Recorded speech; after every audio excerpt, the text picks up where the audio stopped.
Pessoal, estamos aqui novamente hoje com o Dr. Gustavo Franklin, conversando com vocês, dando continuidade ao nosso assunto do mês, bruxismo. Por que escolhemos esse assunto agora? A OMS declara que antes dos problemas atuais de saúde do mundo, já havia 30% da população com bruxismo, né, doutor? Imagine agora, com todos esses problemas emocionais que as pessoas estão passando. Com certeza teremos mais. Sim. Né, doutor? O que você tem visto hoje no consultório? Aumentou a procura com dor de cabeça, doutor? Com toda certeza. Em épocas de quarentena, distúrbios associados, como eu falei, transtornos de ansiedade e distúrbios de sono, mudança na rotina tendem a piorar. Dores de cabeça têm aumentado muito em relação a antigamente. Esses sintomas tendem a persistir, principalmente porque depois da quarentena a gente vai ter as consequências da quarentena. Muitas vezes diminui o trabalho, então algumas pessoas vão ser desempregadas, isso piora a relação familiar, isso piora o convívio entre as outras pessoas, né? Então isso tudo tem impacto. Os transtornos de ansiedade tendem a piorar. Quando a gente vê objetivamente um paciente que chega com bruxismo no consultório, caracteristicamente o paciente tem algum distúrbio associado de ansiedade ou de sono. O que a gente vê objetivamente nesse paciente, geralmente, é um aumento do volume ou uma hipertrofia do masseter. Nem sempre isso daí é objetivamente visto, percebido. Às vezes, quando a gente avalia, o volume é normal. Só que por algum motivo, como aquilo não está funcionando de maneira adequada, o paciente tem um sintoma associado de apertamento e de ranger dos dentes, que pode ser à noite, mais comumente, mas também de dia. Esse paciente costuma ter dor de cabeça na região do masseter, mas também dor de cabeça, que pode ser temporal pela alteração dos músculos temporais, mas na dor de cabeça difusa. Isso é comum. E quando somado a outros tipos de dores de cabeça muito frequentes, como enxaqueca, cefaleias tensionais, levam a um paciente cheio de dores, um paciente ansioso, que não dorme bem e às vezes não ter alterações odontológicas. Com certeza. Então vejam só, quando o paciente chega, nós temos dois tipos de paciente.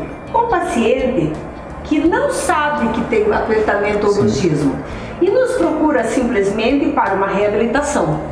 Então esse paciente, quando vem ao exame clínico, nós observamos desgastes, fraturas, trincas, edentação, né, que são a língua com formatinhos dos dentes. Observamos na bochecha interna marcas também dos dentes.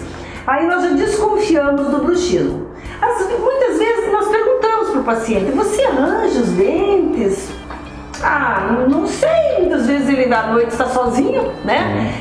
Você aperta os dentes durante o dia? Normalmente a resposta é não, acho que não, nunca percebi, porque ele nem sabe que ele não deveria ficar com os dentes apertados, ele imagina que ele é normal, ninguém nunca falou para ele que ele não é, né? Então o que acontece? Nós fazemos um exame clínico bem detalhado e observamos todos os problemas dentários.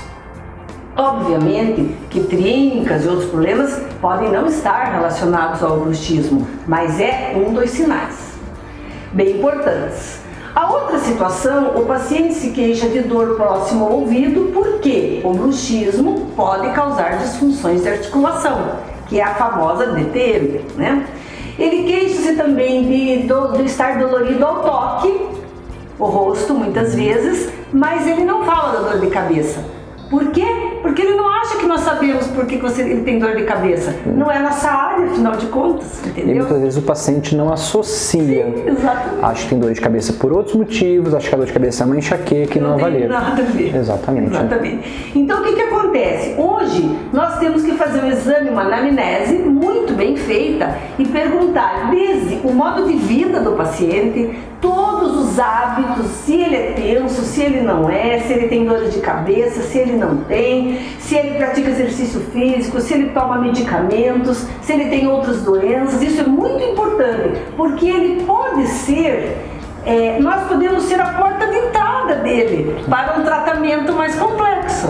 Então, nós, ao detectar que realmente ele pode ser portador de uma dor de cabeça grave por conta do bruxismo ou do apertamento, nós temos o compromisso de tratar a causa, a consequência e eliminando alguns fatores, eliminando causas que é possível para nós como dentistas, né? Orientando esse paciente. Hoje tem aplicativos que ele pode utilizar no celular, tipo, abre a boca a cada 1 hora, para que ele perceba que ele está fazendo apertamento ao trabalhar no computador ou a escrever, e encaminhá-lo ao neurologista.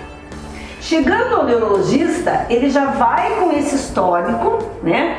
Normalmente, acredito que quando ele passa por nós primeiro, ele já vai com a placa mio-relaxante, provavelmente, porque é o que a gente acaba diagnosticando, e aí a gente diz a ele, vai lá e conversa com o Dr. Franklin, vamos ver o que ele tem a dizer. Doutor, e daí? Comigo geralmente é o contrário. O paciente chega com dor de cabeça e a gente vai tentar aventar as hipóteses associadas à causa da dor de cabeça.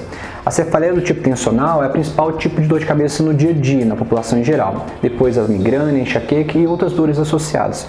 Uma vez que o paciente tem uma dor característica dessas dores, a gente avalia se não tem outras causas a mais. Ou o contrário, às vezes o paciente não tem dores e só tem dores associadas ao bruxismo em si. Quando a gente começa a avaliar o paciente, quase sempre a primeira manifestação é de dor de cabeça no meu consultório. Às vezes ele não vai indicado pelo dentista e é exatamente o contrário. Ele chega com a dor de cabeça e a gente vai tentar avaliar se tem alguma coisa. Na nossa avaliação, geralmente a gente vê se o paciente tem alteração de desgaste, alguma alteração na mordida e aquilo que eu falei, de hipertrofia do masseter ou duropalpação, tá?